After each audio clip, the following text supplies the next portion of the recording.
Good morning, students. Today we are going to discuss miscellaneous common errors 2, and the very first question is the Kozhikode conclave. Conclave means what? Conclave means a private meeting, a secret meeting. Note कर लेंगे. Conclave, a private meeting or a secret meeting. The Kozhikode conclave also saw the ruling party trying for a image makeover to counter the opposition's allegations of it being pro-rich and anti-Dalit. बहुत ही आसान common error है. IBPS clerk 2017 में यह प्रश्न पूछा जा चुका है. IBPS क्लर्क के एरर्स प्रायः बड़े होते हैं, एकदम ही हल्का है. आप देख रहे हैं इमेज के पहले ए लगा हुआ है, इमेज के पहले ए नहीं एन होना चाहिए था. यही सामान्य सी गलती यहाँ दी गई है. तो इमेज के पहले ए नहीं होकर के वहां एन होगा. Question number 2, the new economic policy and liberalisation followed by Government of India for 1991 paved the way for privatization of insurance sector in the country. New economic policy and liberalization followed by Government of India. आप यहाँ ध्यान दें, Government of India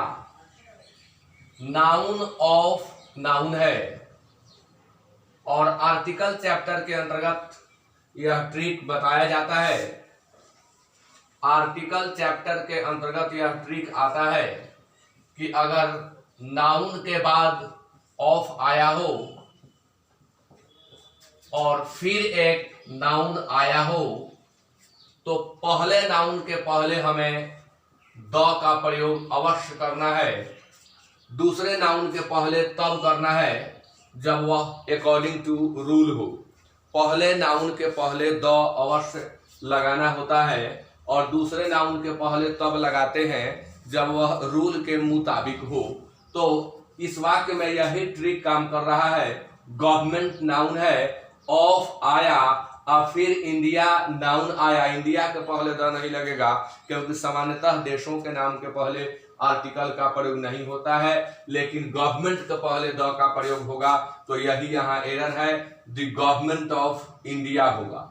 question number 3, his voice shook with emotion and it was so funny to hear him that we all longed to laugh and to cry.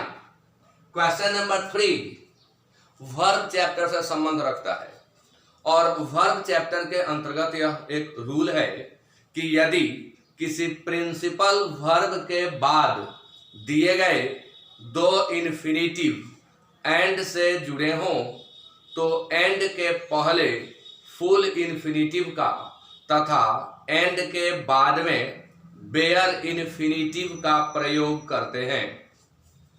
यदि किसी principal verb के बाद दो infinitive and से जुड़े हों तो and के पहले फुल इन्फिनिटिव का तथा एंड के बाद में बेयर इन्फिनिटिव का प्रयोग करते हैं.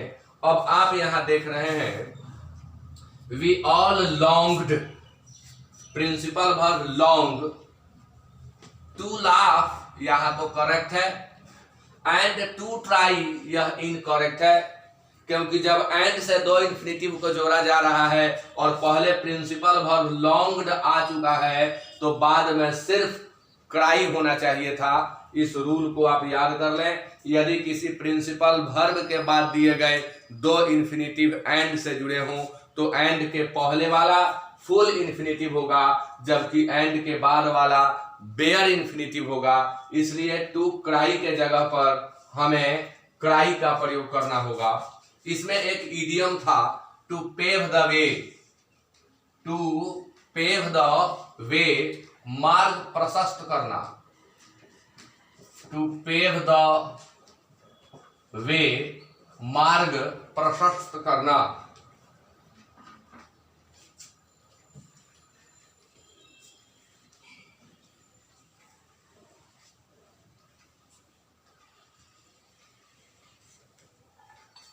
Next question, professor Lal teaches both history as well as literature. तो यह कंजंक्शन फिक्स्ड कंजंक्शन के अंतर्गत है या पेयर्ड कंजंक्शन के अंतर्गत है। आपको मालूम है कि अगर वाक्य के एक पार्ट में हार्डली, स्कार्सली या रेयरली है तो इसका जो पेयर्ड कंजंक्शन होगा वह व्हेन होगा। अगर यहां नो सूनर है तो यहां देन होगा। नॉट ओनली है तो बट ऑल्सो होगा। बोथ है तो एंड होगा। बिटवीन है तो एंड होगा।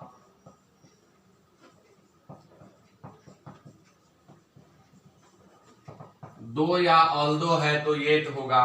आइदर के साथ और होगा, नाइदर के साथ नॉर होगा, ये सबको याद रहता है। लेस्ट के साथ शुड होगा, सो के साथ दैट होगा, सो के साथ एज भी होगा। आगे हम आवश्यकता के अनुसार बताते चलेंगे।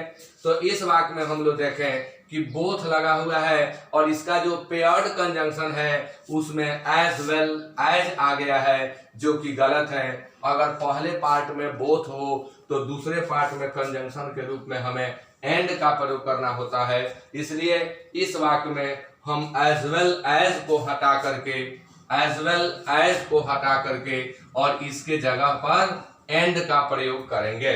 Question number 5, Gandhi ji was a man who become a legend in his own town. यह टाइप हम कल भी बताए थे। वाक्य अगर आप पास्ट टेंस में लिखना शुरू कर दिए हैं तो आपको पास्ट में ही लिखते जाना है, यानी उसमें आने वाले वर्ब पास्ट में ही होंगे।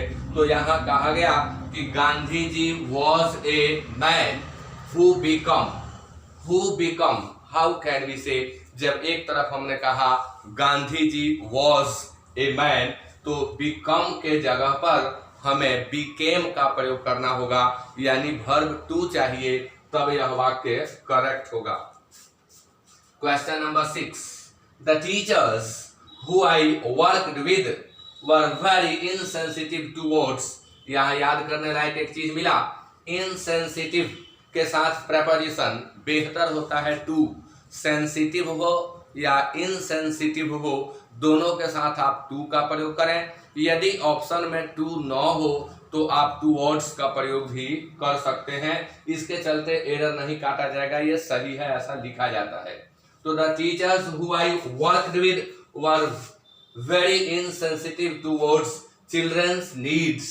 बच्चों की आवश्यकता के प्रति वे शिक्षक जिनके साथ मैंने काम किया इनसेंसिटिव थे और संवेदनशील थे। यह क्वेश्चन रिलेटिव प्रोनाउन से है। इस तरह के प्रश्नों को हम कैसे बनाएंगे? तो हु और हुम के प्रयोग को डिफरेंशिएट हमें कई बार करना पड़ता है। कहाँ हम हु लगाएं, कहाँ हम हुम लगाएं। इसका एक बहुत ही आसान ट्रिक है कि वाक्य में दिए गए सब्जेक्ट और वर्ब को काउंट कर लेंगे।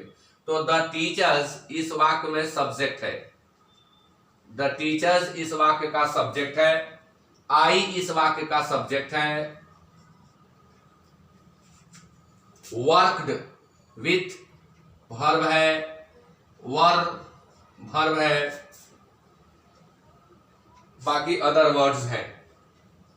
हमने देखा कि सब्जेक्ट दो है और वर्ब भी दो है, तो यह रूल है कि यदि हु और हुम में डिफरेंशिएट करना पड़े तो वाक्य में दिए गए सब्जेक्ट और वर्ब को काउंट कर लें।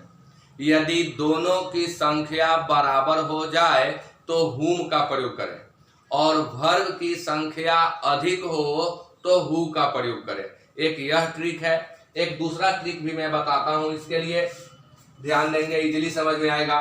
द टीचर्स सब्जेक्ट जो है इसके लिए वर्ब क्या लगा हुआ है?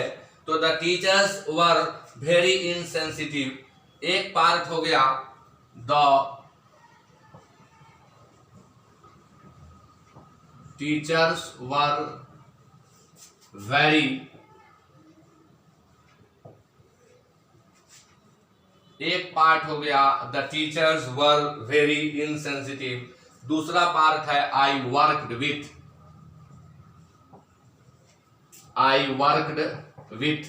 हमें सब्जेक्ट और वर्ब के पार्ट को लेना है, ये सभी अदर वर्ड्स हैं, इन्हें हम छोड़ देंगे।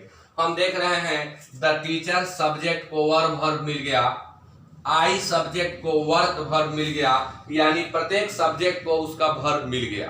तो जब वाक्य में प्रत्येक सब्जेक्ट को उसका वर्ब मिल गया हो तो हु के जगह पर हुम देना पड़ता है, और यदि वर्ब एक्स्ट्रा हो, अतिरिक्त हो, तब हम हु का प्रयोग करते हैं।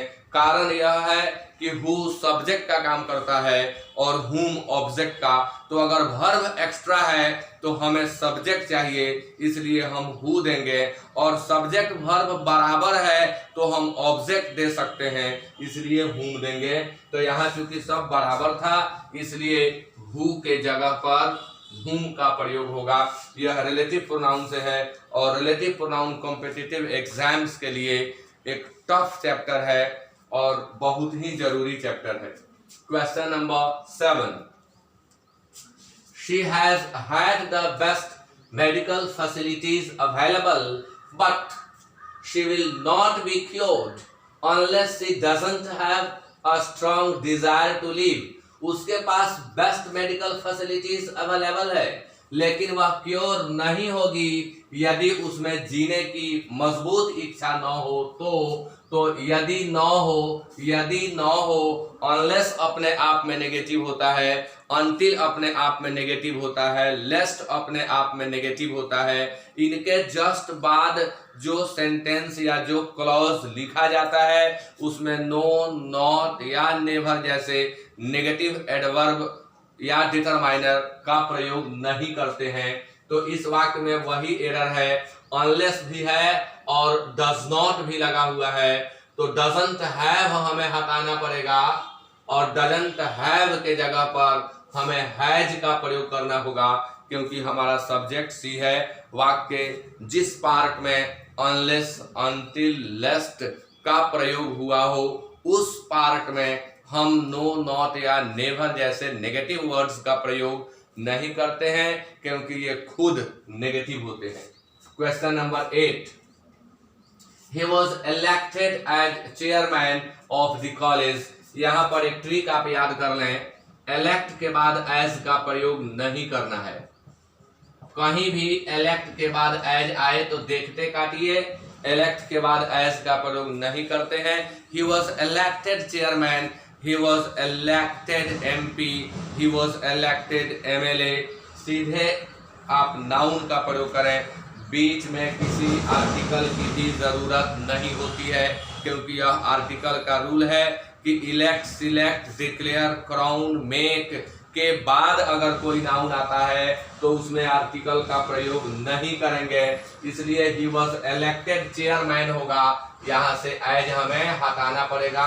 और ये कभी ना सोचें कि यहाँ चेयरमैन है, नाउन है, सिंगुलर है, हम आर्टिकल का प्रयोग करेंगे तो गलत होगा, क्योंकि elect, select, declare, make, crown के बाद आने वाले नाउन के साथ आर्टिकल का प्रयोग वर्जित है, नहीं करना है।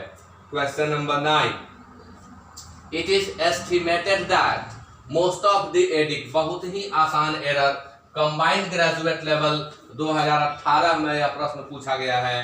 इट इज एस्टिमेटेड दैट, यह अनुमान है, यह आकलन है कि most of the addict, most of the addict, most of, all of, some of, one of, either of, neither of, none of के बाद आने वाला नाउन हमेशा प्लूरल होता है। यहाँ आप देख रहे हैं कि मोस्ट ऑफ के बाद एडिक्ट आ गया, एडिक्ट नहीं होगा, एडिक्ट्स होगा, यहाँ प्लूरल होना चाहिए, इसलिए यहीं पर एरर है। एडिक्ट के जगह पर हम एडिक्ट्स का प्रयोग करेंगे। मोस्ट ऑफ का अर्थ होता है अधिकांश। Question number 10, many psychologists today suggest that we interpret dreams by compare, यहाँ एरर है, the dreams with the reality of each person's life. Psychologist suggest करते हैं कि हम ड्रीम्स को दूसरों के जीवन के वास्तविकता के साथ कंपेयर करके व्यक्त करते हैं। तो यहाँ पर क्या एरर है, बाय कंपेयर को मैं बता रहा हूं गलत है। क्यों गलत है?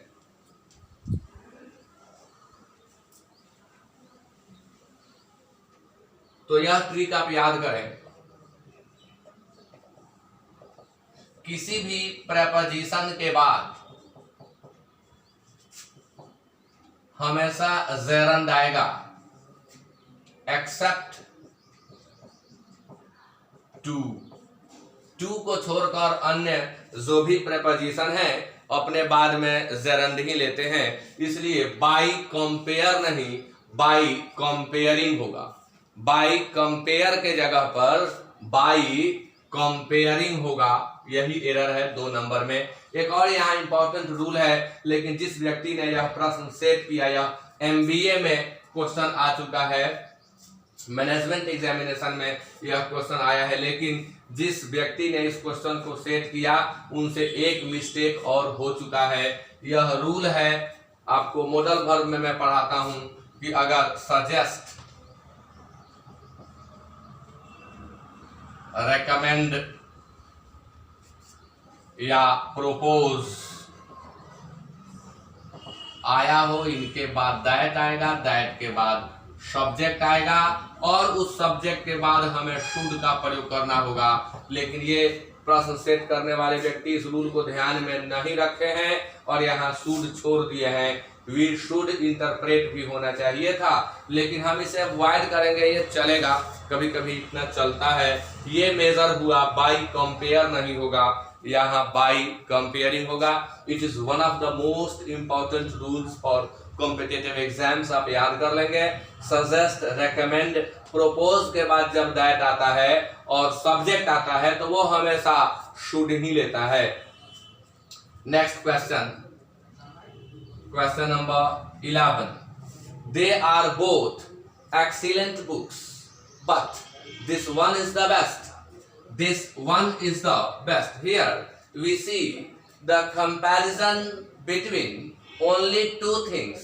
The number of books is 2, so there must be better here. इस वाक्य में हम देख रहे हैं कि तुलना 2 ही के बीच में है, और यदि तुलना 2 के बीच में हो तो हम सुपरलेटिव डिग्री का प्रयोग कर ही नहीं सकते। स्पष्ट लिखा हुआ है बोथ। बोथ का मतलब हुआ दोनों। दोनों किताबें एक्सीलेंट हैं, लेकिन यह बढ़िया है। तो यह 2 में से एक को जब आप बढ़िया कहते हैं, बेहतर, अच्छा कहते हैं, तो वह आपका कंपैरेटिव डिग्री होना चाहिए। इसलिए आंसर होगा 4 और बेस्ट के जगह पर बेटर का प्रयोग करेंगे। यह भी क्वेश्चन एमबीए में आ चुका है। Question number 12। I knew the town well, so I was able to advise him where to go. यहाँ क्या प्रॉब्लम है? यहाँ प्रॉब्लम है कि 2 के बाद वर्ब 1 आता है और ये एडवाइस आया हुआ है, एडवाइस हिम। इस स्ट्रक्चर से यह स्पष्ट होता है कि यहाँ हमें जरूरत वर्ब की है, और आपको मैं पहले के क्लासेस में बता चुका हूं कि एडवाइस नाउन है, और जब इसे हम वर्ब में चेंज करते हैं तो यह एडवाइज हो जाता है। यही यहाँ पर एरर था। एडवाइस के जगह पर हमें एडवाइज का प्रयोग करना होगा, क्योंकि हमें वर्ब चाहिए। Next question, the car he is using these days is belonging to his employer. No error. Belong, belong एक ऐसा वर्ब है जिसमें हम आईएनजी का प्रयोग नहीं कर सकते। बिलोंग के साथ आईएनजी का प्रयोग वर्जित होता है। कहना हो यह कलम मेरी है तो this pen belongs to me. हम नहीं कह सकते this pen is belonging to me. मुझे ऐसा लग रहा है कि अंग्रेजी में नहीं कहते it is seeming to me that, या it is appearing to me that. हम कहेंगे it seems to me that या it appears to me that. तो कुछ वर्ब हैं जिनमें आईएनजी का प्रयोग वर्जित है, उन्हीं में से एक है बिलोंग, इसलिए यहाँ इज बिलोंगिंग के जगह पर हमें बिलोंग्स का प्रयोग करना होगा, क्योंकि सब्जेक्ट द कार है जो कि सिंगुलर है, तो इज बिलोंगिंग के जगह पर बिलोंग्स होगा। Question number 14, one should have their teeth checked every 6 months, no error। One should have their teeth checked every 6 months। One अगर आपके वाक्य का सब्जेक्ट है, यह ट्रिक प्रोनाउन के अंतर्गत मैं बताता हूं। अगर आपके वाक्य का सब्जेक्ट वन है तो इसके लिए अपना अपने अपनी का अंग्रेजी वंस होगा और इसका प्लूरल वंस होगा। मैं एक दूसरा एग्जांपल देकर के बताता हूं, छोटा example. One should love our country.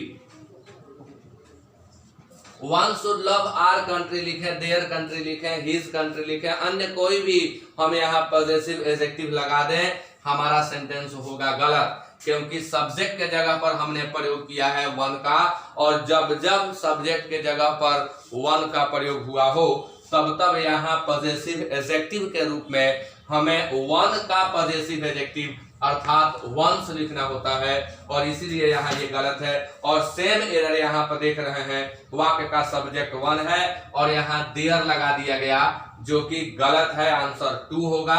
There के जगह पर हम वंस का प्रयोग करेंगे। बहुत बार इस टाइप का प्रश्न आता है, यह भी आ चुका है कि इसमें CHSL 2015 में यह प्रश्न आ चुका है। Question number 15, he did nothing else than play। he did nothing else than play, यह क्वेश्चन कंजंक्शन का है। आंसर होगा 3, क्योंकि than गलत है, else गलत नहीं है, तो आंसर होगा 3। क्या ट्रिक है यहाँ, एक दिन फिलर एक्सप्लेन करते समय मैं यह ट्रिक आप लोगों को बताया था। else के बाद में then का प्रयोग कभी न करें, हमेशा but का प्रयोग करें। else के साथ आने वाला पेयर्ड कंजंक्शन हमेशा but लेता है, इसलिए then के जगह पर ये then गलत है और then के जगह पर हम but का प्रयोग करेंगे।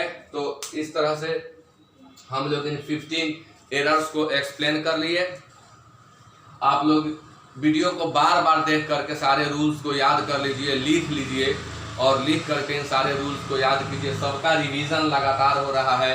ये जो भी ट्रिक्स हम बता रहे हैं, सभी ट्रिक्स परीक्षा में यूं ही एकदम देखते आपको क्वेश्चन बनवा देने वाले हैं। तो जो भी ट्रिक हम बता रहे हैं, इन सारे ट्रिक्स को आप याद कर लेंगे। अगर आपको ये ट्रिक याद रहेंगे तो मेरा मानना है कि आप सेकंड में एरर बनाएंगे, मिनट आपको नहीं देना होगा। देखते एरर बना देंगे, देखते आप डिटेक्ट कर लेंगे। तो आप ये सारे ट्रिक्स को याद करें, और इसी के साथ आज का यह सेशन समाप्त होता है। Thanks a lot to all of you for watching.